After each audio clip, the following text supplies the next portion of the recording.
estudiantes, doctora Paola, un saludo, le damos una cordial bienvenida. Nos encanta que nos pueda acompañar el día de hoy. Estoy iniciando una grabación, si ustedes me lo permiten, por favor, ¿me confirman? Sí, confirmado. Gracias. Bueno, entonces, estimados estudiantes, en el día de hoy, bueno, pues tenemos la fortuna de contar con nuestra ponente Paola Gaitán. Voy a presentarla. Nosotros hacemos parte de los cursos de fundamentos de neuropsicología y aplicación de neuropsicología. Doctora Paola, le contamos que nos encontramos ya, digamos, en la última fase del curso, ¿sí? En donde precisamente estamos, digamos, ya próximamente a iniciar, porque todavía no lo hemos hecho, pero ya en unos pocos días vamos a iniciar la última actividad que está relacionada precisamente con la parte de la neuroplasticidad, ¿sí? Entonces, pues hoy queríamos escuchar precisamente una voz diferente y contar con su experticia para que nos acompañe en este tema tan interesante que le ha denominado Redes que aprenden la magia de la neuroplasticidad. Les cuento, estimados estudiantes, un poquito sobre nuestra invitada. Entonces, ella tiene una maestría en psicología infantil de la Universidad Panamericana, maestría en educación virtual, Universidad Americana de Nicaragua, proyecto interuniversitario ACAILA, licenciatura en psicología clínica y consejería social de la Universidad Panamericana, es coordinadora de los programas virtuales de psicología, Facultad de Educación Virtual, Universidad Panamericana, miembro de la Asociación de Disciplina Positiva en España, técnico universitaria en Consejería Familiar y Social de la Universidad Panamericana. Bueno, entonces adelante, doctora Paola, y bienvenida. Muchas gracias. Muchas gracias, doctora Claudia. Para mí de verdad es un verdadero gusto por estar acá en tan grata presencia, ¿verdad? En una tarde de viernes, poder tener esta interacción y que podamos hablar un poquito, porque acá ya veo que ustedes están finalizando el curso. De esta manera, pues vamos a hablar un poco de neuroplasticidad, de neuropsicología, que realmente es un tema apasionante y me gustaría que fuéramos dándole un foco hacia la parte también como clínica y de la vida diaria. Como ustedes ven, dentro de mi expertise, siempre está el tinte de la psicología infantil y por supuesto del desarrollo humano. Entonces, a mí me encanta hablar de estos temas, pero concretándolos hacia la parte más práctica, a la parte conocida, ¿verdad? Nuestras propias experiencias e interpretaciones. Así es que creo que eso es algo que nos va a ayudar mucho en esta oportunidad. Vamos entonces a iniciar. Les comento que en la primera parte vamos a tener algunos conceptos que seguramente ustedes ya manejan, pero los vamos a ir recordando a manera de integrar información y contenido del curso que ustedes ya están llevando y ya terminando, pero también lo vamos a ir viendo en la aplicación. ¿Cómo es que ocurre la neuroplasticidad? ¿Cómo la podemos estimular de acuerdo a las diferentes etapas de desarrollo? Y luego le vamos a dar un enfoque hacia la parte clínica, hacia la parte de la psicología educativa y sobre todo a la parte de la psicología social y relacional. Entonces, hemos nombrado este tema redes que aprenden y la magia, porque realmente si nosotros pudiéramos tener acceso a ver esa dinámica y esa conexión neuronal, parecería realmente algo artístico, una magia. Entonces, vamos a ir recordando algunas definiciones y vamos a decir que la neuroplasticidad, como ustedes saben, es la capacidad que tiene el cerebro para cambiar su estructura y, por lo tanto, su funcionamiento. Es decir, al tener conexiones distintas, ¿verdad? Cuando hay una respuesta a un evento, estas conexiones que normalmente se daban de cierta manera empiezan a darse de otra forma. Por eso es que hay un cambio en estructura y por lo tanto de funcionamiento. Esto sucede a lo largo de la vida. Esto sucede desde que el cerebro se está formando hasta que deja de funcionar. ¿En respuesta a qué?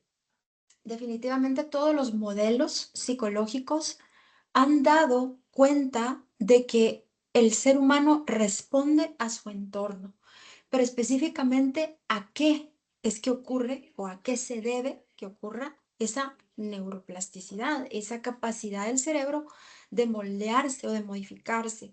Y vemos que en las últimas investigaciones, la respuesta que da el cerebro empieza a dar esa modulación o esa modificación debido a que existe un aprendizaje, a que hay una experiencia, a que hay una vivencia y que por supuesto se debe a los estímulos que recibimos del entorno.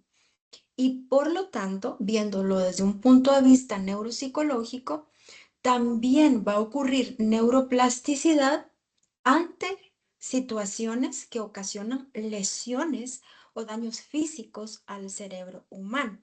Es decir, el cerebro es capaz de generar una neuroplasticidad ante lesiones y traumas también. Ahora, algo tan interesante es que responde al trauma físico, pero también responde hacia el trauma psicológico. Entonces, estamos en constante descubrimiento de un cerebro que tiene una propia dinámica. Por eso es que a mí me gustan mucho estas imágenes que ahora hace la IA, porque le pone como ese énfasis en las conexiones entre neuronas que resulta tan interesante. Entonces ahí vemos como ese arbolito, ¿verdad? Dentro del cerebro que está dando esos tintes de luz, pero lo que está tratando de reflejar esto es que la neurona se está conectando con otra y está sucediendo algo entre esa conexión. Lo interesante es que esto está ocurriendo constantemente, de una manera no controlada.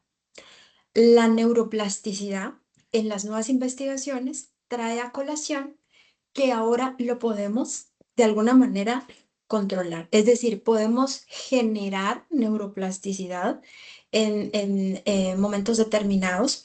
Por supuesto, no es que vayamos a hacer un diseño del cerebro y cómo queremos que quede, pero sí podemos ir modificando ciertas conexiones.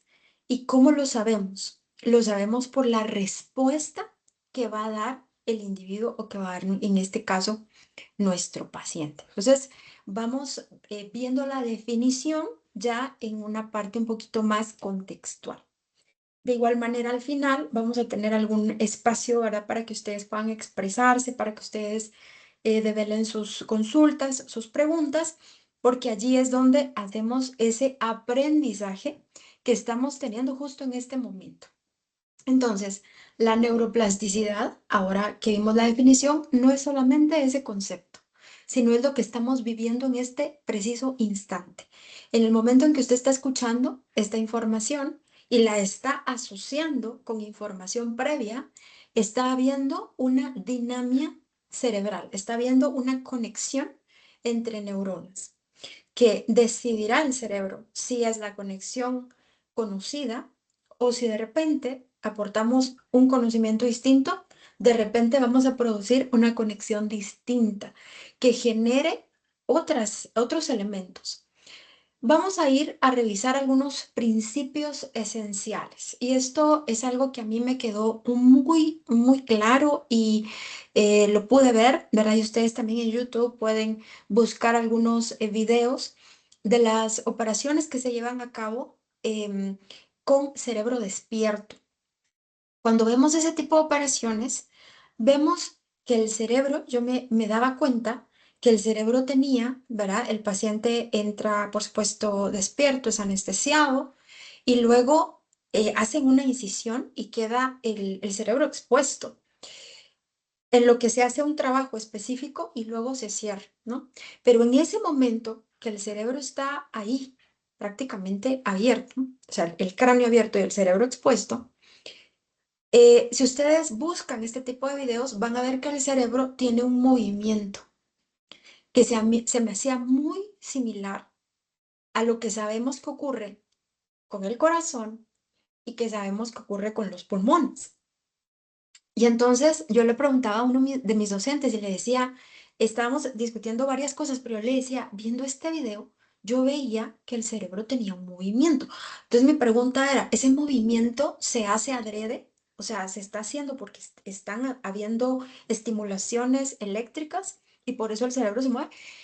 Y la respuesta de mi docente, que es un neurólogo, me decía, no, el cerebro tiene un movimiento propio. Y él me decía, es apasionante porque cada cerebro es diferente y porque cada cerebro tiene un movimiento distinto, tiene su propia dinámica, porque creo que es la palabra que refleja más ese estado. Entonces, para que lo recordemos, el cerebro no es estático, ¿verdad? No, no es como de repente hicimos en el colegio algún cerebro con algún material, ¿verdad? Y le poníamos ahí algo para que lo sostuviera y lo presentábamos. Entonces, el cerebro no es estático, el cerebro tiene su dinámica y es un órgano vivo. Cada aprendizaje, cada estímulo y cada situación vivida, ¿sí? Modifica esa red sináptica, la cambia. Entonces, las neuronas, imaginémonos como un baile, ¿sí? Las neuronas que se activan juntas, se conectan juntas y aprenden a tener un ritmo. Pero cuando estamos ante un estímulo distinto, se interrumpe ese baile, por decirlo de alguna forma, y entonces dice, algo está pasando de diferente. Y entonces puede ser que toque otra neurona e invite a bailar a esta, ¿no? Y entonces empieza a tener una conexión distinta y ya no está tan rígida. Ya puede estar conectándose acá y también puede estar conectándose desde este otro punto. La plasticidad entonces ocurre en la forma de conexiones neuronales. La plasticidad no es nada más que las nuevas conexiones que se hacen o se suscitan entre neuronas. Mientras más conexiones tenemos, más neuroplasticidad vamos a reflejar. Entonces, como se da a través de estas conexiones, tenemos que saber qué es, o esta puede ser de dos tipos. Puede ser selectiva o puede ser reversible. Cuando hablamos de selectiva, es que se fortalecen las redes que normalmente estamos utilizando. Es decir, esta neurona que está acá sabe que baila con aquella, entonces baila, busca siempre, ¿sí? O sea, recurre al mismo mecanismo. Pero muchas veces, cuando la neurona encuentra otras vinculaciones con otras neuronas y esas nuevas vinculaciones resultan más funcionales para la supervivencia, lo que va a hacer es que va a soltar esta y se va a ir acá y va a seguir interactuando de esta parte.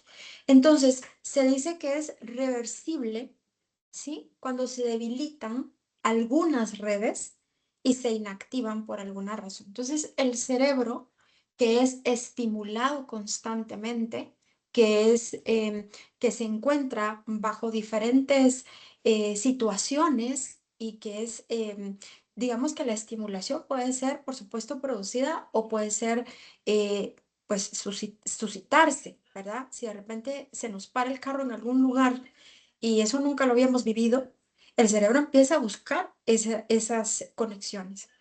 Cuando encuentra conexiones que son más funcionales y las otras las ve como menos funcionales, entonces las desactiva y empieza a trabajar más desde este punto de vista.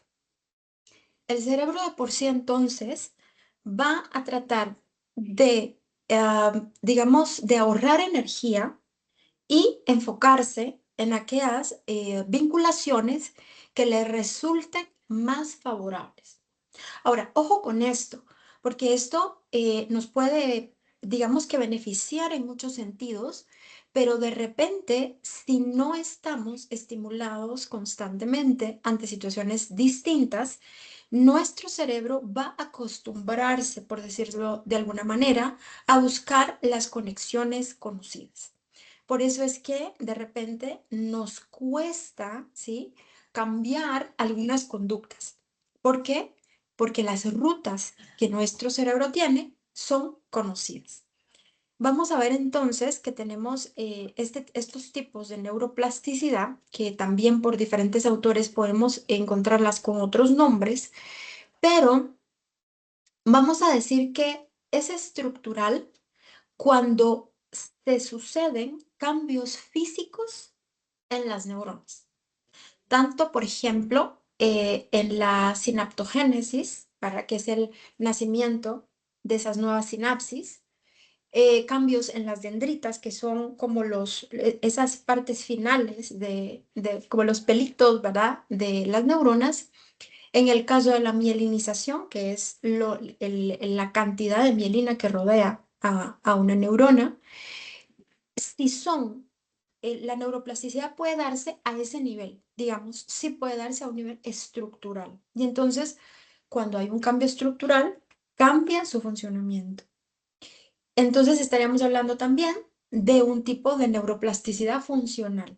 Cuando hay una neuroplasticidad de tipo funcional, sabemos que hay una reasignación de funciones. Es como que llegar a la neurona y le dijeran, mire, hoy ya usted no está en este puesto, ¿sí? Ahora le toca este otro puesto. Y entonces ahí vemos que hay ese tipo de cambios a nivel estructural y también a nivel funcional. Y existe el cambio que es de tipo compensatorio. Esto es cuando el cerebro reorganiza áreas cuando se han perdido funciones. Por ejemplo, en traumatismos cráneoencefálicos, dependiendo de las regiones, ¿verdad? Sabemos que el cerebro ya no, digamos que lo estudiamos por mapa, ¿verdad?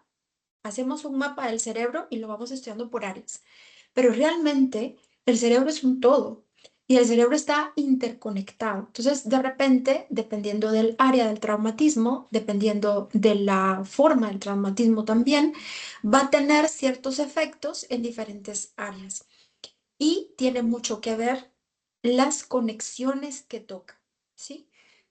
Podemos tener a dos pacientes con el mismo tipo de traumatismo craneoencefálico, pero con áreas diferentes, con medio milímetro que haya tocado de más en otro cerebro, digamos, haciendo esa comparación, de repente al otro paciente le puede significar la pérdida de otra función. Entonces, vemos que hay esos tipos de neuroplasticidad estructural, si estamos hablando de estructura, ¿verdad?, anatómica, de funcionalidad y de compensación. Esto lo que hace o lo que nos está diciendo es que nuestro cerebro está diseñado de una forma altamente funcional. O sea, nuestro cerebro es una cosa maravillosa que se compensa a sí mismo. De hecho, el organismo en general se compensa a sí mismo. ¿Por qué? Porque el organismo tiende a la homeostasia, quiere decir, tiende al equilibrio, tiende a la compensación. Y esto lo podemos verificar, por ejemplo, cuando una persona va de repente perdiendo la capacidad, por ejemplo, de auditiva o óptica, ¿verdad? Lo que va a suceder a colación es que el otro sentido va a aumentar de nivel de percepción. Y esto es un efecto compensatorio, ¿verdad? ¿Para qué? ¿Con qué fin? Para que la persona sobreviva, porque el cerebro está diseñado de esa manera. Muy bien, entonces ya recordamos qué es neuroplasticidad y ya vimos los tipos de neuroplasticidad. Ahora, que sabemos de qué estamos hablando y todos estamos acá ya en el campo de actuación, vamos a ver cómo se genera esa neuroplasticidad, cómo sucede, cómo se suscita, ¿sí?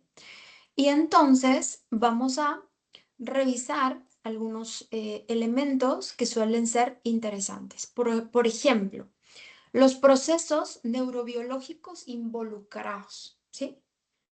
Va a haber esta neuroplasticidad que se está generando, que dijimos, ¿verdad? Que un ejemplo clave es por ahorita que estamos aprendiendo, que estamos recordando, que estamos asociando, pero hay procesos que están siendo involucrados. Por ejemplo, la sinaptogénesis, la creación de nuevas conexiones entre neuronas. A mí me gusta representar esto mucho de la manera en que entendemos las relaciones humanas, ¿sí? Cuando tenemos una nueva amistad. Ujú. Cuando tenemos una nueva amistad, entonces, ¿qué solemos hacer? Empezamos a conocernos, empezamos a interactuar, empezamos a acercarnos. Entonces, cuando existe una nueva conexión, la cual pudo haberse dado de una manera fortuita, porque nos enfrentamos a una situación dada y reaccionamos ante esa reacción implicó no solo el sistema amigdalino de respuesta, sino por supuesto que una sinapsis diferente, ¿sí? Una conexión distinta. Entonces, una sinaptogénesis son las nuevas amistades, ¿verdad? Las nuevas conexiones, los nuevos vínculos. Me van a estar escuchando usar esa palabra porque mi expertise es vincular. Por eso es que me encantó tanto la neuropsicología, porque la entendí, la vi desde el punto de vista vincular y me di cuenta cómo el cerebro nos representa en esa necesidad de vinculación que tenemos los seres humanos. Otro proceso importante es la poda sináptica. Cuando hablamos de poda sináptica, estamos hablando de ese recorte, ¿verdad? De esa eliminación de esas conexiones que son, dijimos, innecesarias, ¿verdad? Que las desechamos, las cuales, algo muy interesante es que el cerebro no es que las olvide y realmente las deseche del todo. Puede ser que en algún momento la neurona vuelva a esa conexión. Y eso, fíjense qué interesante, porque eso refleja la manera en que muchas veces el cerebro reacciona y vuelve a algo pasado, ¿sí? Entonces, la poda sináptica se da porque eso ya, dice el cerebro, esto ya no nos es funcional y hay que, ¿verdad?, eliminarlo. Pero en realidad no es que se deseche a algún lugar, sino que se quedan tácitas esas áreas en donde en algún momento esas neuronas se vincularon. Por otra parte, tenemos entonces que ese recurso lo utiliza el cerebro para optimizar su rendimiento. Es decir, como dijimos, el cerebro siempre está buscando la manera de funcionar mejor y al menor costo, ¿sí? Entonces, hace ese tipo de ahorros. Entonces, existe la poda sináptica. El otro término interesante en cuanto a los procesos es la neurogénesis, que es esa generación de nuevas neuronas. Hacía algunos años, ustedes no porque ustedes están muy jóvenes, pero hace algunos años, decíamos, el cerebro no se regenera. O sea, el cerebro hace nuevas conexiones, pero no nacen nuevas neuronas. Hasta que surgieron nuevas formas de estudiarlo y se ubicaron ciertas áreas en donde resalta el hipocampo, en donde se vio a través de esas imágenes electromagnéticas que estaba habiendo esa activación de energía en el nivel del hipocampo. Y entonces se dieron cuenta los expertos que sí existe neurogénesis, pero a un nivel mínimo. Pero la buena noticia es que persiste a lo largo de la vida. Y por supuesto, el concepto del proceso de mielinización, que es el fortalecimiento del axón, ¿verdad? Que es el cuerpo, que mejora la velocidad del impulso nervioso.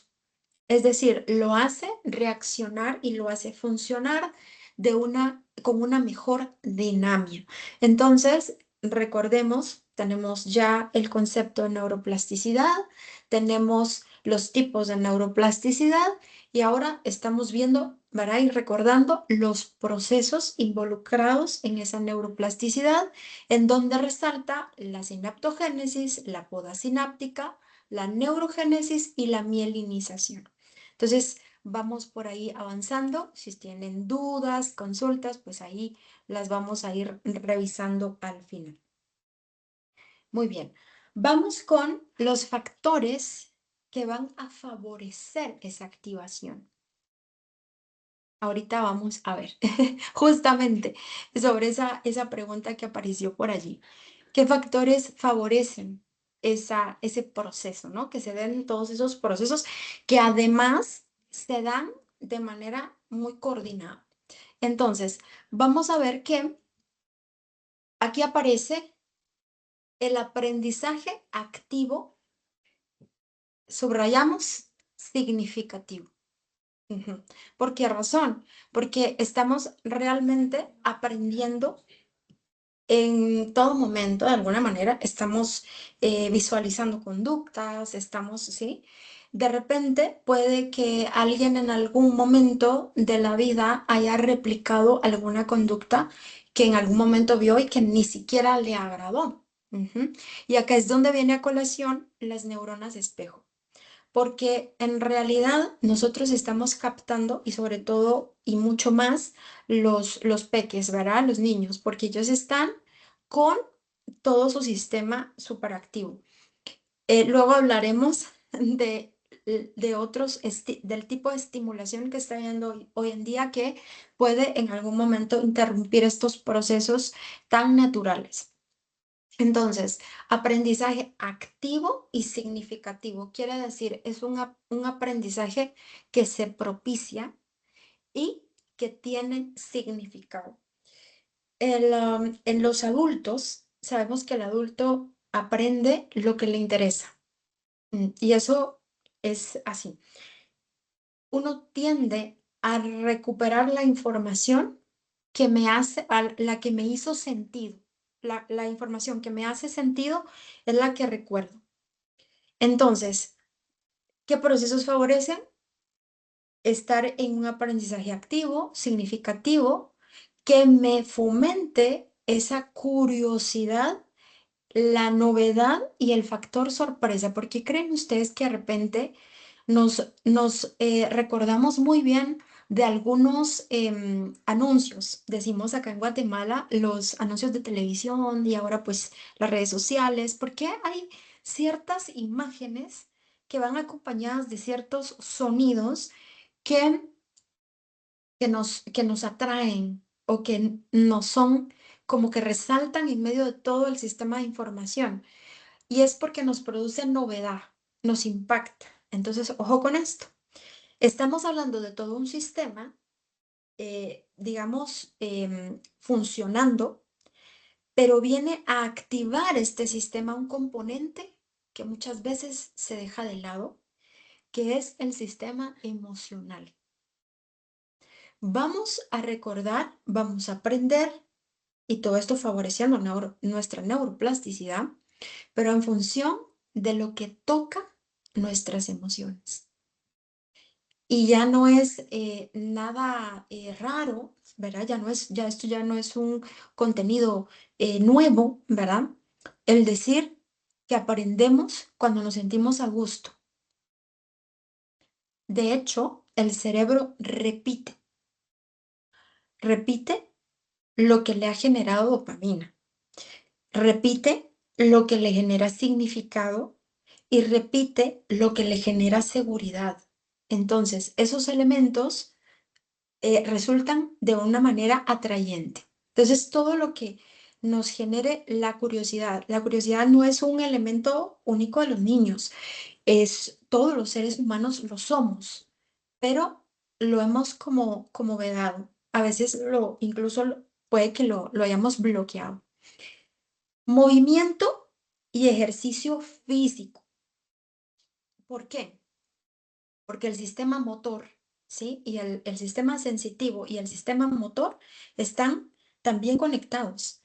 Entonces, cuando yo quiero recordar algo o cuando yo quiero evocar algo, pero me hace sentido con la emoción y me hace sentido con el movimiento, entonces tengo un elemento integrado que me va a generar neuroplasticidad.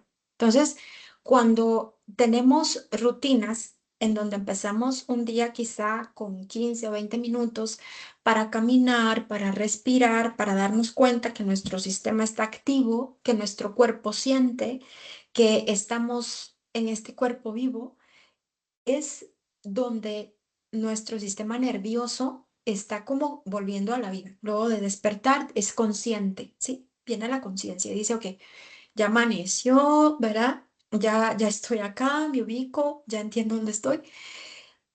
Muy diferente a que yo me levante en la mañana y agarre el teléfono y empiece a buscar medio mis cosas para irme a bañar y luego cuando sentí, llegué al trabajo o llegué a la oficina o llegué a la universidad. Entonces, tenemos que enfatizar los movimientos, los ejercicios que vayan uniendo nuestro sistema motor, pero también nuestro sistema perceptivo y emocional.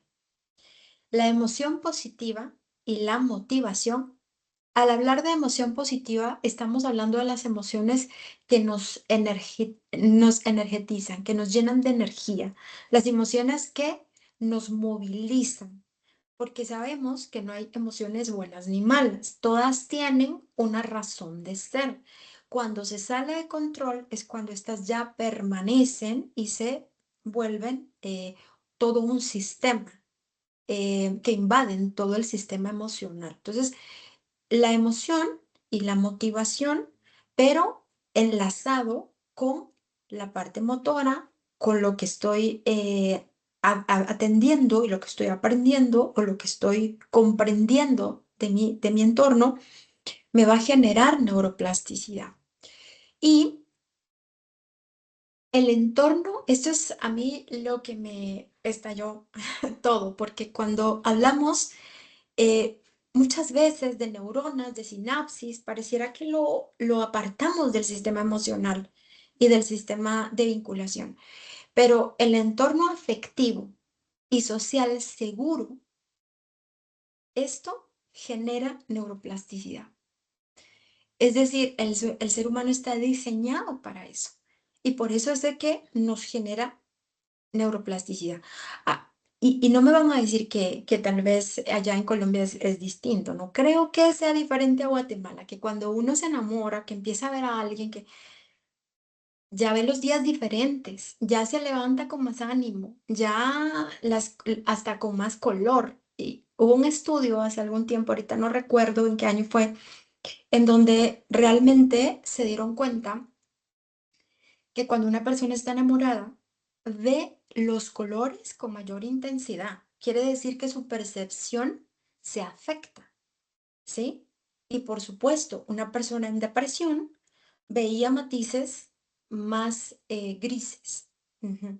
Entonces, imagínense, por supuesto que nuestro cerebro está orquestando todo, toda una cantidad de reacciones y, eh, y de eventos. Eso es lo interesante, que son eventos. Entonces, cuando alguien dice, no, es que está como cansada la situación, como aburrida, y realmente, literal, su cerebro está en esa dinámica. Pero cuando tenemos esas motivaciones, esos proyectos, haciendo lo que nos gusta, relacionándonos con quien nos hace bien, con quien podemos tener relaciones sanas, eso, por eso es que ese tipo de relaciones embellece a una persona. Y acompañado de la nutrición y descansos adecuados, estilo de vida, orden. Como decíamos acá con los estudiantes de liderazgo, con los estudiantes de psicoterapia infantil, con los estudiantes de psicología social, con los estudiantes de psicología de la personalidad, no podemos dejar de hablar de nuestros hábitos y de nuestro orden. El orden, generalmente, ¿verdad? Lo estamos asociando como, hablamos de orden y empezamos a hacer la descripción de TOC, ¿verdad? No, orden es lo que nuestro cerebro muchas veces necesita para organizarse, porque recordemos que el cerebro trabaja a través de patrones. Entonces, el niño definitivamente necesita estructura, pero el adulto necesita adaptar su estructura a lo que pretende hacer. La nutrición, es decir, ¿qué estoy comiendo? Mi dieta, no solo mi dieta mental, mi dieta física, ¿qué estoy consumiendo? ¿Qué me está evitando consumir los alimentos que nos gustan, que nos hacen bien, que nos propician el combustible para que nuestro cerebro funcione? Les comento que en una revisión, a mí me pareció muy interesante, estábamos varios psicólogos, educadores de varias ramas, todos enfocados en educación. Y todos en el almuerzo teníamos aguacate. Entonces decía, es que a mí me encanta. Y todos decían, es que a mí me encanta. Y entonces dije yo, "No, es que tenemos que hacer un estudio para ver si no es que el aguacate, por el estilo de vida que tenemos, nos aporta aceites esenciales para que nuestro cerebro funcione de mejor manera". Y por eso es que decimos todos, es que qué rico preferimos, ¿verdad? Yo quiero aguacate, todos queríamos lo mismo. Quiere decir que nuestro estilo de vida, ¿sí? Requiere ciertos elementos. El hecho de decir, ok, me gusta lo que hago, me gusta porque me gusta leer, me gusta investigar, me gusta la academia, me gusta la psicología, perfecto. Pero ante ese diseño, tengo que ir haciendo también mi revisión de mi nutrición y de mi descanso, sobre todo qué es lo que le damos a nuestro cerebro antes de dormir y cuando nos levantamos. Todo estímulo, recuerden, todo estímulo está generando algo en nuestro cerebro. Ojalá sea neuroplasticidad, pero hay algún tipo de vínculos que nuestro cerebro puede estar creando en sus redes que pueden estarse apagando. Y esto es porque lo que estamos haciendo es invadiendo, ¿sí?, su sistema. Por ejemplo, viendo, está comprobado, ¿verdad?, que videos cortos que van con alto volumen, demasiadas imágenes, le generan al cerebro un patrón de respuesta demasiado acelerado. Por eso es que después hacer el análisis clínico, crítico, nos cuesta, porque estamos llevando a nuestro cerebro a un carril de velocidad máxima, cuando nuestro cerebro necesita estar equilibrado, porque de repente va a ser una evaluación psicométrica, porque va a atender y va a escuchar a un paciente. O sea, tenemos que estar muy, muy atentos a qué es lo que estamos dándole entonces a nuestro cerebro como combustible. Y por supuesto, nuestro sistema de atención y concentración sostenida. No todos tenemos el mismo nivel de atención ni de concentración, y eso no es que sea mejor en unos que en otros, sino tenemos que aprender a evaluar nuestro propio diseño de atención y concentración. Si tenemos 5 niños y uno de ellos no puede atender porque ya hizo la tarea, se levantó y está haciendo otra cosa, no tenemos que apresurarnos a dar un diagnóstico de TDAH. Tenemos que ver el interés del niño, y que de repente, si le damos algo que realmente le interesa, por ejemplo, se va a estar más tiempo allí porque le interesa. Y lo otro, pues lo vio como algo más superficial que logró resolver y que no le generó curiosidad ni novedad. Entonces, es una mezcla. Si bien la curiosidad, la novedad y lo que hemos dicho estimula, también tenemos que enseñarle orden a nuestro cerebro. ¿Por qué? Porque recuérdense que los extremos pues no ayudan, porque van al desequilibrio, y de repente si yo quiero novedad, novedad, novedad, novedad, pues mi cerebro va a estar en ese ritmo, pero tenemos que centrarlo en un nivel en donde nosotros seamos viables para dar esa respuesta. Muy bien. Solo para recordar algunos neurotransmisores importantes como la dopamina en el refuerzo y la motivación. Si yo estoy solo en novedad y curiosidad, y quizá me estoy pasando de dopamina, entonces tengo que ir al equilibrio. La noradrenalina para la atención y alerta, la serotonina, estabilidad emocional, la oxitocina, vínculo y confianza. Entonces, esto, recordemos que están ahí latentes en nuestro cerebro, trabajando constantemente. Ahora bien, vamos a ir ya avanzando. Durante la infancia, la plasticidad es máxima. ¿Por qué? Porque el cerebro está en su foco de supervivencia. Entonces, el niño, como dice Siegel, quiere, no solo quiere, debe ser visto. Porque si el niño no es visto, el niño siente que puede eh, incluso perder la vida. Entonces, su cerebro va a reaccionar y va a funcionar de tal manera de ser visto. Y está también tomando información constante y está viendo modelos constantes. Entonces, está totalmente en ese proceso de plasticidad y también de una manera va a priorizar las redes y funciones. Es decir, en esas etapas tan fundamentales se crea un mapa base sobre el cual se va a trabajar en lo sucesivo y que por supuesto va a tener esa neuroplasticidad, cambios y se va a ir transformando si es estimulado, si se le da nuevo contenido y va aprendiendo y va estando en lugares que le ofrecen esos contenidos. Entonces, estas etapas de desarrollo son fundamentales, pero no son determinantes. Es decir, en cualquier etapa de vida en la que estemos, el cerebro es susceptible de tener neuroplasticidad. Y ya dijimos que ante incluso un traumatismo, el cerebro puede también, a través de la neuroplasticidad, o funcionar nuevamente o vamos a despertar otras funciones que compensen la que no se pueda recuperar. Muy bien. Esta tabla es sumamente interesante. Ustedes van a tener acceso a la presentación y van a tener esta información. Interesante porque acá he querido resumir algunos elementos que no deberíamos dejar de lado. Como psicólogos, independientemente si de repente no somos psicólogos infantiles o psicoterapeutas infantiles o no estamos en educación, todos los seres humanos pasamos por estos procesos y quiero llamar su atención hacia los procesos que son relevantes de acuerdo a ciertas etapas. Entonces, veamos.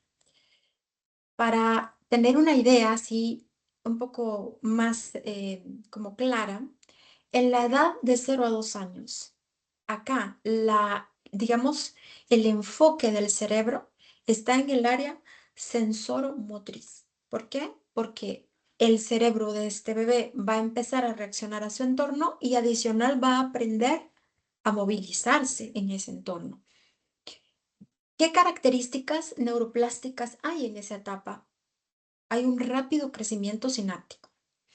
¿Qué procesos y áreas estarían implicadas? Está implicado el tronco cerebral, el sistema límbico y la corteza sensorial. O sea, están implicados elementos vitales. Estamos con estímulos potenciadores. ¿Qué estímulos van a apoyar que estos elementos, ¿sí?, tengan esa neuroplasticidad? El apego, aquí se me pasó poner, pero es apego seguro, ¿sí? El contacto físico es necesario y vital para un bebé. Para todos los seres humanos es vital, pero en estas etapas, viendo las características de los procesos implicados, es un gran beneficio proveerle a un bebé un apego seguro, un contacto físico y que mantengamos un ritmo, ¿sí? En esa vinculación y de la forma en que nos vinculamos. Es decir, el bebé es un estímulo fundamental, no solo es el momento de la lactancia, porque en el momento de la lactancia prácticamente está todo, está el contacto físico. El contacto, en ese contacto físico percibe el calor de la mamá, es una temperatura adecuada que lo conecta a él, ¿sí? Y que le transmite también incluso esa temperatura. La voz de la mamá, que es la misma voz que estaba escuchando en vientre y la asocia, la reconoce, entonces el cerebro dice, ok, esto es conocido. La ruta que se crea es de reconocimiento. Y la exploración táctil. El bebé hace aprehensión en ese momento, ¿verdad? Si uno hace esto, ¿sí? ¿Por qué? Porque hay una estimulación que genera la aprehensión a nivel sensoromotriz. ¿Qué significará esto entonces? De sostenimiento. ¿Por qué? Porque en vientre estaba sostenido, sin que él hiciera nada, por decirlo de alguna manera. Pero acá, el que ya no está en vientre, ¿sabe qué? Necesita estar sostenido porque todavía no camina. Entonces, la exploración táctil me sirve para la supervivencia. Adicional, estoy con la sensación que involucra todos mis neurotransmisores que me preparan para la vinculación. De 3 a 6 años, que es una etapa también fundamental, y preescolar, hacemos énfasis en lo de preescolar por el proceso de programas de educación que tenemos a nivel latinoamericano y global.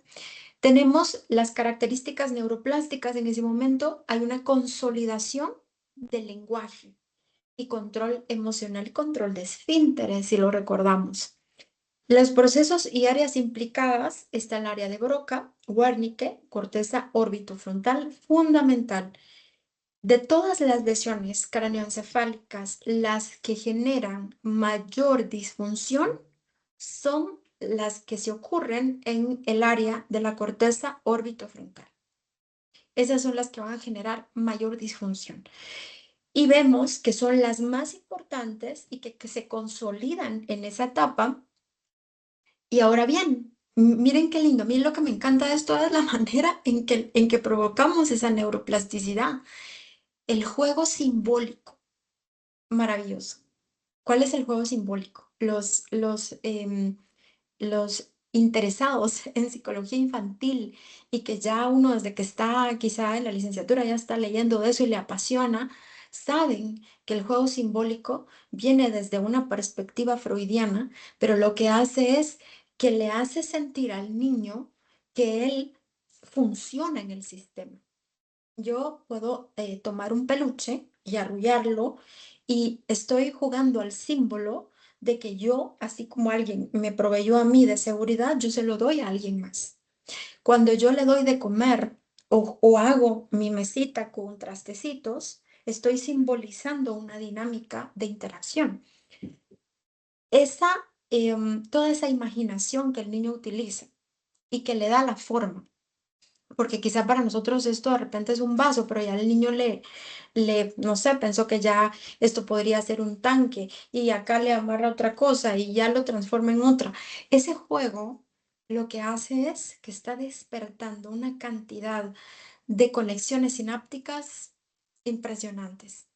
La narración, cuando yo tomo un libro, aquí los tengo un poco allá arriba, pero cuando yo tomo un libro y le voy mostrando y le voy modelando y mi modulación de voz y bajo la intensidad y subo la intensidad y hago ademanes y me río y le muestro mi emoción, estoy haciendo, es provocando, estimulando esa neuroplasticidad en esas edades, la expresión creativa y el afecto.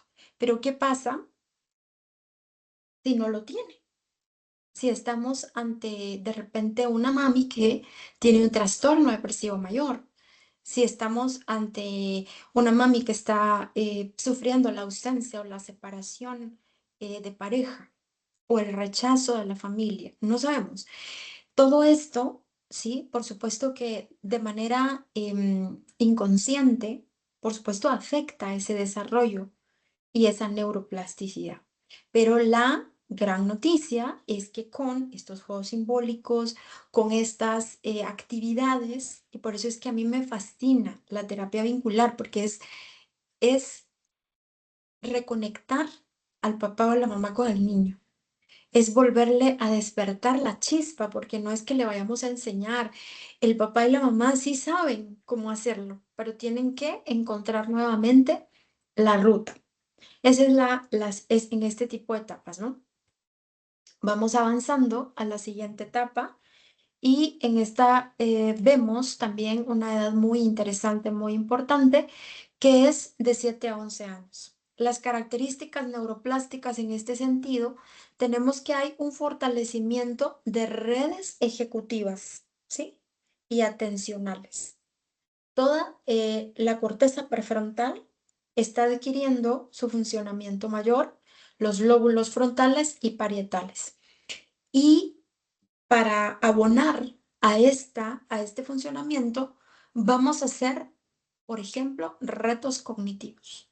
Vamos a hacer adivinanzas, vamos a hacer representaciones.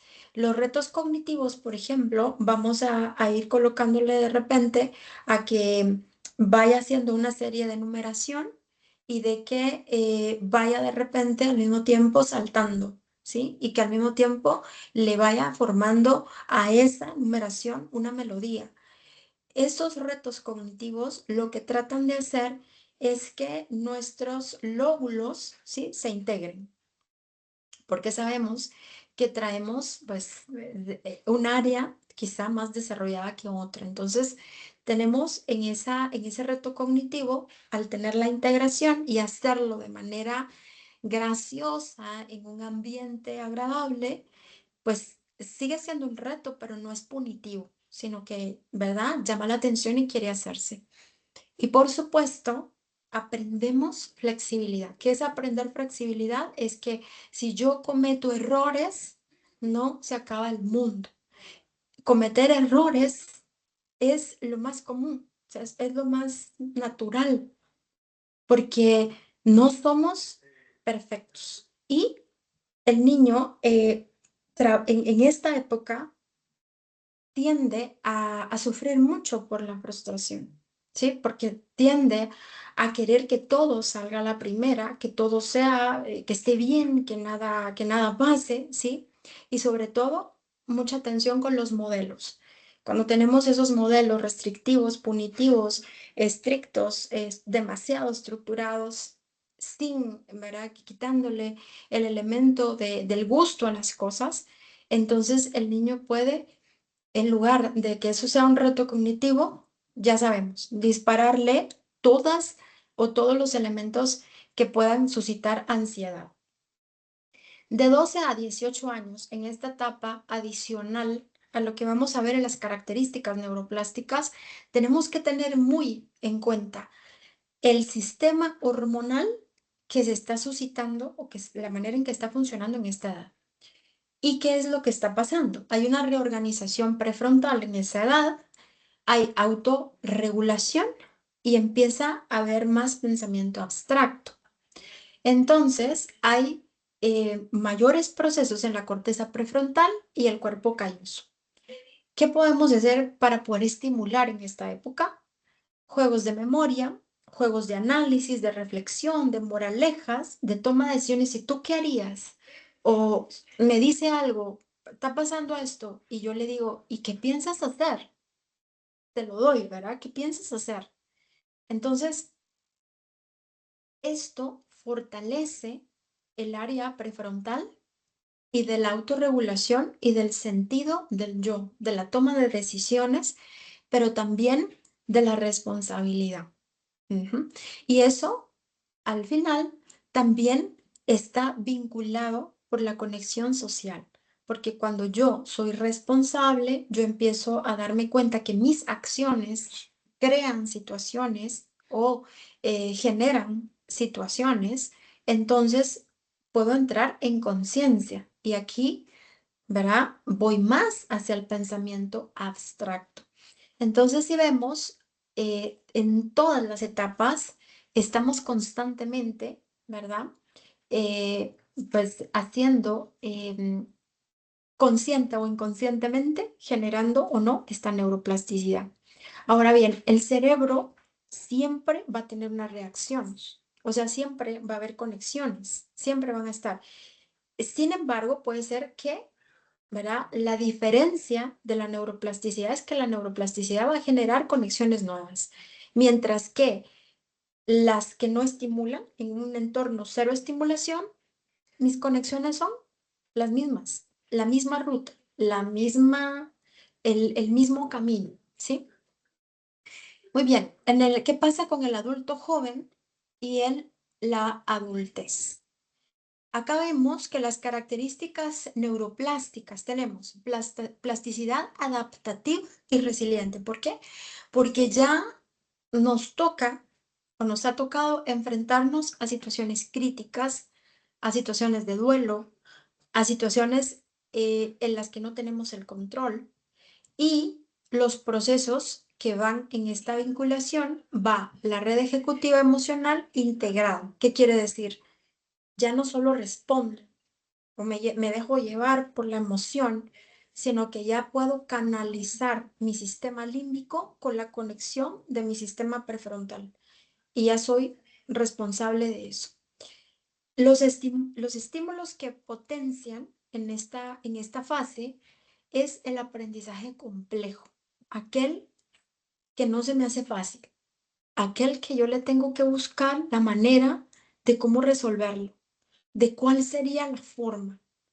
Y algo interesante es que tengo un sentido, hablando dentro de los modelos humanistas, específicamente logoterapéuticos, ¿verdad? Con un propósito, con un significado. Ya le veo, bueno, mi vida hacia dónde va, qué hago con todo esto. Sentimientos posiblemente de vacío, ¿verdad? Esa experienciación que empieza también a servirme de un estímulo para hacer algo más, para encontrarle un sentido a mi vida. Entonces vemos que independientemente de la etapa de desarrollo, el cerebro aprende, interesante, por emoción, con repetición y experiencia vivida. Por eso es de que hoy en día, y sobre todo con los sistemas de inteligencia artificial, estamos apuntando a la situación experiencial, a la experiencia de vida. Es decir, este tiempo que ya llevamos juntos acá, no es una clase más o no es un crédito más, es eso que me impacta para mi vida. Cada experiencia significativa fortalece los circuitos neuronales y cada experiencia negligida los debilita. Entonces, ya los tengo, estoy teniendo neuroplasticidad, pero si lo hago con emoción, lo repito con esa emoción y lo vivo, no lo paso como en automático, ¿verdad? Sino lo vivo. Eso es lo que fortalece los circuitos neuroplásticos, por decirlo de alguna manera. Pero las experiencias que no lo son, lo van a debilitar.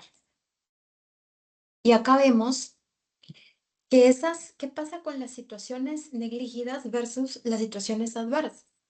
Mientras que la experiencia negligida implica una ausencia de estimulación adecuada, las situaciones adversas implican presencia de estrés, amenaza o daño emocional sostenido. Entonces, la reacción que va a tener mi cerebro a esas dos son distintas. Ambas afectan la neuroplasticidad, pero de manera diferente. Una cosa es que no tenga estímulo y entonces sigo mis rutas de toda la vida, y otra es que me enfrente a situaciones de adversidad que implican estrés, amenaza, daño emocional sostenido. Y aquí es donde tenemos que guardar, digamos que, el concepto de la diferencia entre una cosa y de otra, pero también de lo que va a generarme, ¿sí? Por ejemplo, es muy distinto decir, si de repente a mí me cuesta hablar en público, decir, ok, voy a empezar, ¿verdad? Ya saben ustedes, de sensibilización sistemática. Voy a empezar en mi grupo de 5 que les tengo más confianza y voy a hablar un poco más y así voy creciendo a las situaciones que son traumáticas y que son que han generado una huella traumática en el cerebro. Obviamente, por ejemplo, un chiquito que ha pasado abuso físico y negligencia, su sistema de respuesta neuroplástico no es igual a un chiquito que no lo ha tenido. No es lo mismo. Y creo que aquí es donde se vincula hacia las diferentes vertientes, que es lo que espero que me dé tiempo de llegar, porque acá les puse este cuadro que representa así rápidamente para que ustedes lo tengan y lo puedan revisar. Las regiones cerebrales y el efecto del estrés crónico o la adversidad en esas regiones y las consecuencias en su función. Vamos a poner el ejemplo de la amígdala. Cuando está ante situaciones adversas, estoy hablando de situaciones adversas traumáticas y repetitivas, sobre todo la amígdala va a estar hiperactivada todo el tiempo. Su sistema está destapado, su sistema amigdalino está ahí presente, más que el ejecutivo y el prefrontal. Y las consecuencias funcionales es que está en hipervigilancia, o sea, no solo su conducta, sino su sistema en general. Hipervigilancia, miedo, reactividad emocional, un sistema simpático alterado. ¿Sí? Esto se los dejo acá para que ustedes lo puedan revisar, pero lo que quiero enfatizar con esto es que efectivamente también para quienes están en en el área forense, en el área también neuroclínica, de neuropsicología clínica, para las personas que están en el área de infantil, definitivamente los procesos ante los cuales en las diferentes etapas de desarrollo nos enfrentamos como seres humanos, va a tener efectos.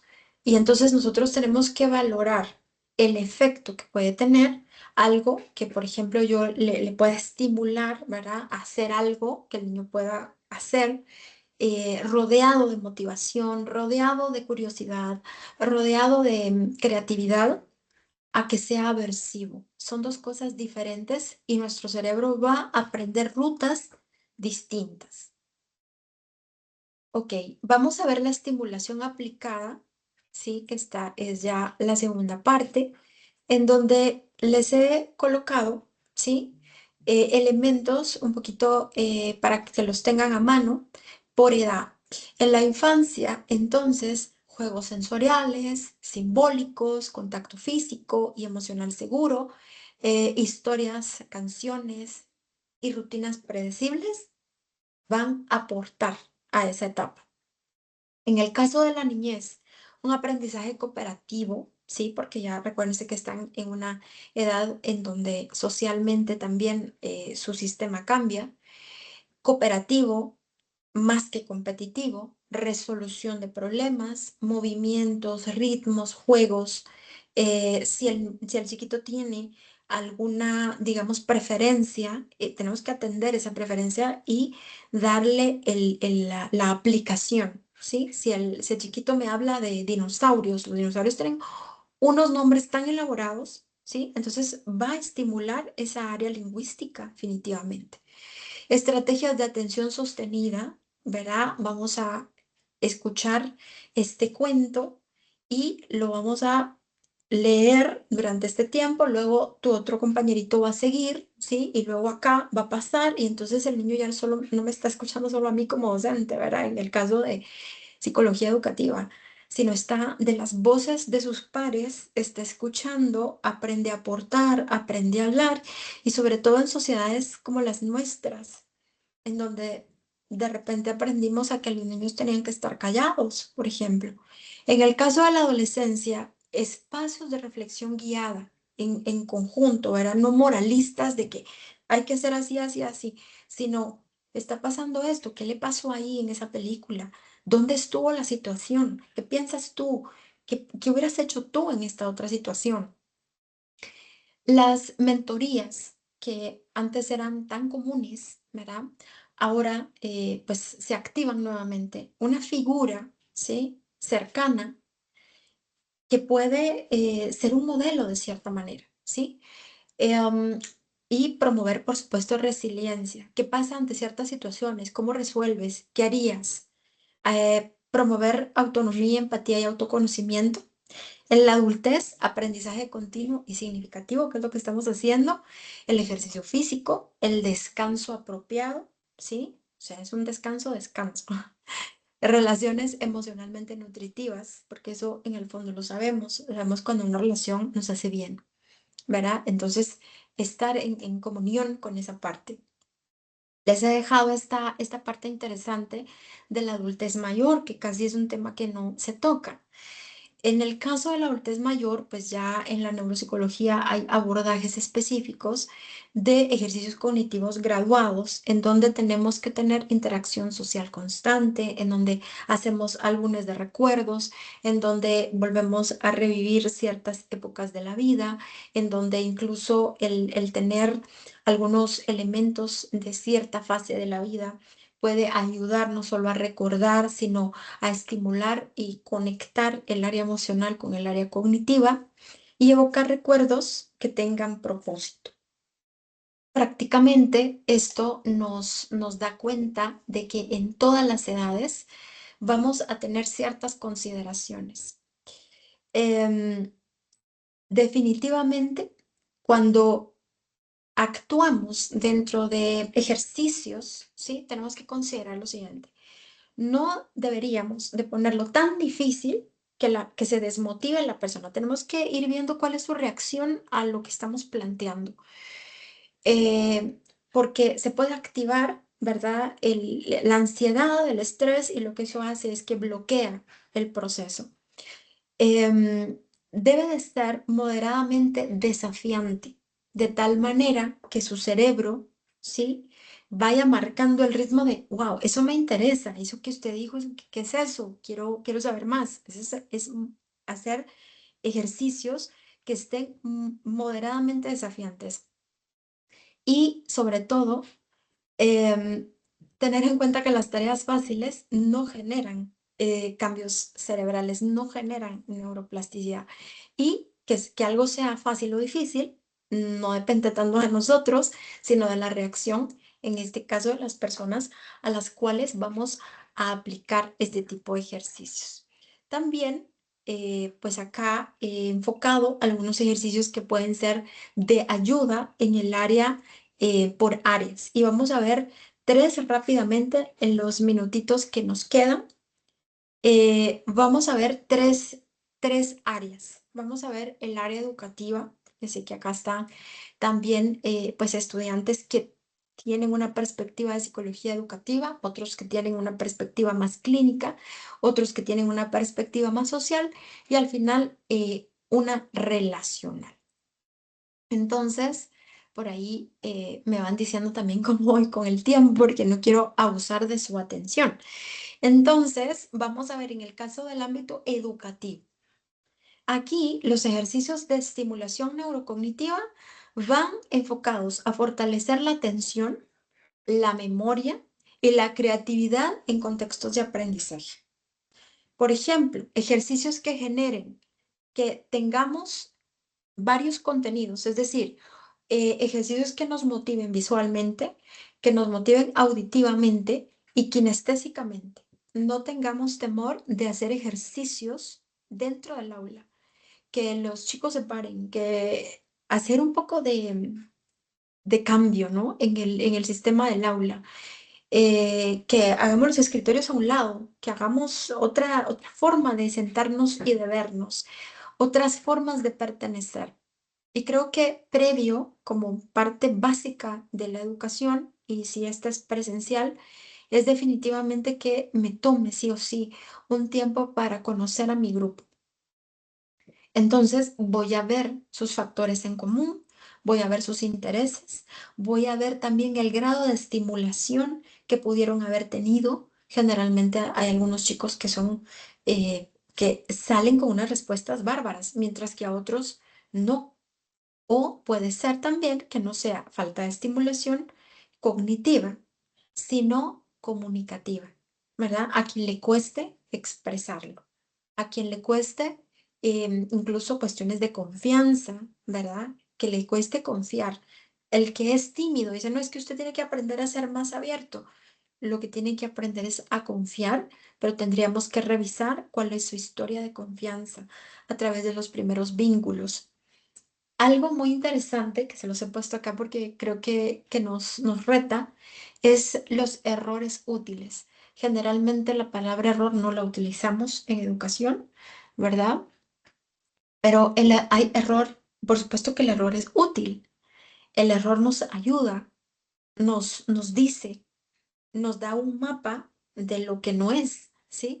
Y entonces al calar lo que no es, podemos dar con lo que sí es. Entonces, el error útil es invitar a analizar errores como oportunidades. Y en esa relectura, incluso de un evento, puedo estar generando una nueva conexión sináptica. Emoción en la clase. Despertar no solamente los elementos cognitivos, sino despertar los elementos emocionales, los emotivos. Eso muy de la mano con haber creado un ambiente y un rapport adecuado de confianza. Y para eso, como les digo a mis estudiantes de los diferentes posgrados, no puedo ser un terapeuta vincular si no puedo llevar a cabo un vínculo de manera sana. Entonces, yo tengo que sanar primero. No es que no lo vaya a poder hacer, pero primero tengo que sanar yo el cómo me relaciono, el cómo aprendo.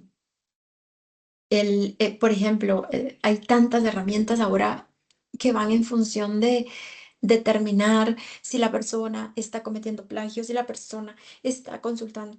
Cuando a mí me encantó una plantilla de revisión de tesis que decía, ¿usted utilizó inteligencia artificial para hacer este producto? ¿Sí o no? Marque. Abajo, ¿para qué la utilizó? O sea, si lográramos, digamos, enfocar el lenguaje de las situaciones de una manera distinta, creo que podríamos sacar muchísimo más provecho de las herramientas que tenemos, de las figuras que tenemos en la clase, de los roles que jugamos y de las representaciones que tenemos. Entonces, de hecho, hoy en día con todas las situaciones tecnológicas, algo que creo que es fundamental es que nuestro sistema de aprendizaje tiene que ser toda una experiencia. Los docentes nos volvemos diseñadores de experiencias para que entonces la educación tenga sentido eh, integrador, ¿verdad? Porque el contenido ya pues lo revisamos y lo vemos y puede estar bien y lo actualizamos y lo tenemos, pero ¿qué sentido tiene para nosotros ese conocimiento? En el ámbito clínico, lo tenemos como objetivo potenciar la reorganización funcional del cerebro en pacientes, ¿verdad? O en usuarios o clientes, dependiendo de la corriente, como se diga. Por ejemplo, ejercicios de ruta cognitiva progresiva. ¿Qué es esto? Son tareas que aumentan gradualmente la complejidad, que impliquen varias funciones cognitivas como la memoria, la atención y la flexibilidad. Las neurohistorias es la reconstrucción narrativa personal con foco en los logros y no en las fallas. Es cuando tú dices, vas a generar una historia y la historia le vas a poner el nombre que tú quieras, pero vas a tratar de recordar todos los elementos en donde te sentiste feliz, que lograste, satisfecho, pero no por los demás, ¿verdad? Satisfecho contigo mismo. Y entonces favorecemos el reconocimiento, favorecemos la integración, favorecemos que la persona vea cosas que posiblemente no había visto. Algo muy interesante también, a mí me funcionó mucho con un paciente justamente de traumatismo cráneoencefálico. Este es uno de los casos que de repente vamos a poder compartir aquí en el próximo congreso, en el congreso de la próxima semana, pero em, muy interesante porque esta persona es profesional, ¿verdad? Em, Muy bien en todo, pero me decía, a veces me siento como extraño conmigo mismo. Y tenía, ¿verdad? Amnesia retrógrada episódica y parecía que como que el mapa no estaba completo. Había áreas de lagunas que no solo era la incertidumbre de decir, bueno, ¿qué pasó en esa época, verdad? De su niñez, sino el hecho de que lo desvinculó realmente con elementos integradores propios que se generan en esas etapas de vida. Entonces, en estudio tenemos una herramienta que posiblemente vamos a poder presentar en el Congreso, en donde queremos hacer esa vinculación, pero desde la emoción y desde el afecto, guiado a través de neurohistorias, guiado a través de mapeos, en donde tenga la oportunidad de un nuevo encuentro consigo mismo. La multisensorialidad terapéutica es integrar estímulos visuales, auditivos y táctiles en la intervención. Es decir, con evocación, esto tiene que ser muy bien revisado porque de repente podríamos evocar algo que no queremos, ¿verdad? Pero esto es con evocación de situaciones que le conllevan esos sentimientos de logro y de pertenencia. Y finalmente vamos a ver la neuroplasticidad emocional en entornos relacionales, porque al final este tipo lo aplicamos en todos los campos. ¿Cuál es el objetivo?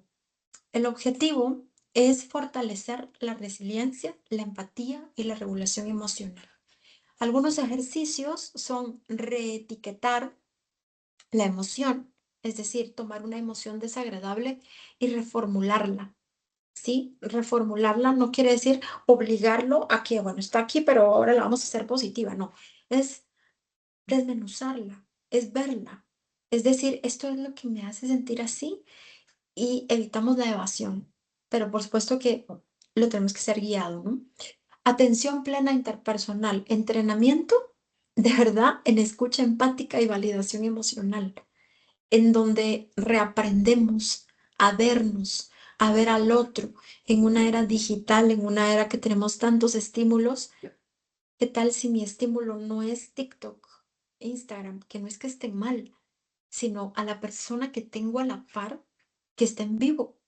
¿Sí? El volver a reconectar con esa parte y los circuitos de gratitud, que es sentir la gratitud. En un estudio fue tan interesante ver que muchas personas no tenían muy claro o no decían haber experimentado realmente un momento de gratitud como tal. Entonces, el vivirlo, reforzándolo con una experiencia específica e incluso a otro nivel, una experiencia que no haya sido tan buena, pero a pesar de eso decir, de esa situación pude ver esto, esto y esto, que sí fue positivo, que sí me ayudó, que eso me mantuvo, que ahí me di cuenta que de repente a mi vecino que nunca le había hablado, ese salió y llegó a apoyarme, eso jamás me lo hubiera imaginado si no hubiera pasado por esto. O sea, ese tipo de situaciones nos hacen empezar a ver a las personas, nos hace el sentido de ser humano. Y pues los físicos, los antiguos filósofos, ya lo habían dicho, ya lo habían dicho. A mí me encanta una cita de S.S. Lewis, él es un autor científico, pero él muy interesado en el ser, y decía, en el intento que ha tenido el ser humano de ser su propio Dios, se ha vuelto un poco menos que humano. Entonces, el reconectar es la clave. El encontrarnos es la clave para poder reconectar con otros. Finalmente, nos quedamos con ciertas claves neuropsicológicas que son la oxitocina y la dopamina fortalecen redes socioemocionales y neuronales. Oxitocina y dopamina es a través de relaciones interpersonales sanas. El vínculo afectivo es un modulador directo de la neuroplasticidad emocional, por excelencia. Ambientes relacionales seguros promueven la reparación de círculos o de circuitos ligados a traumas y a estrés. Y esto, si lo vemos detenidamente, no cuesta caro. Lo tenemos y lo podemos generar. Así es que esto ha sido por acá lo que hemos podido en este tiempo compartir. De verdad espero que les haya llegado a motivar algo de esa curiosidad, algo de esa emocionalidad y sobre todo a despertar nuevas ideas. Doctora Claudia. Bueno, pues encantada, muchísimas gracias, doctora Paola. Pienso que fue muy, muy interesante todos los diferentes momentos de su presentación con relación a la parte de la neuroplasticidad. Creo que pues nos dan muchos, muchos elementos para el trabajo terapéutico, eh, precisamente cuando destaca la importancia de todo lo que es el vínculo afectivo, de generar esos interacciones seguras, ese entorno seguro y que genera la neuroplasticidad, digamos, el contar con ello, como precisamente los estilos de vida saludable son una forma de favorecer ese proceso de neuroplasticidad. Pues creo que es una oportunidad de ver la aplicación de precisamente de todo lo que es el concepto de la neuroplasticidad y además poderlo visualizar en los diferentes ámbitos, ¿no? Educativo, clínico y social, en donde pues precisamente nuestros estudiantes de pronto van a tener la oportunidad, los que estén interesados por toda esta parte de la neuropsicología, van a poder tener la oportunidad de pronto de desarrollar esos elementos. Yo tengo una pregunta. ¿Cuáles considera que son los mayores entonces desafíos para promover los entornos educativos o terapéuticos que estimulen esa neuroplasticidad, aunque no los has compartido a lo largo de tu propuesta? Sí, yo creo que hacer hincapié, ¿verdad? En que uno de los retos más grandes es que ya no nos vamos a quedar con una enseñanza vertical, ¿verdad? Sino es una enseñanza horizontal en donde yo propongo, otro propone y entre todos construimos, porque creo que tenemos todavía, ¿verdad? En general, algunos elementos de clase, ¿verdad? Y sobre todo de evaluación, y que la evaluación debe de ser de cierta y de cierta manera, lo cual pues sí es válido, pero tenemos que integrarnos como seres humanos al proceso de la enseñanza. Y la verdad es una labor cansada, es una labor que nos conlleva pues muchos elementos, pero es muy gratificante. Entonces creo que el que podamos hacer experiencias vivenciales dentro del entorno educativo, ¿verdad? Aprovechando todas las herramientas tecnológicas, pero diseñando experiencias, diseñando situaciones, nos vamos a desgastar menos, porque al final nosotros somos parte también de esa vivencia y esa vivencia nos genera a nosotros mismos neuroplasticidad, es decir, no es que nosotros solo demos, ¿verdad? Sino también en ese entorno de vivencia, también nosotros nos retroalimentamos de de esa neuroplasticidad, es compartida. Muchísimas gracias, doctora Paola. No sé si de pronto alguno de nuestros estudiantes, de nuestros participantes, tenga alguna pregunta adicional.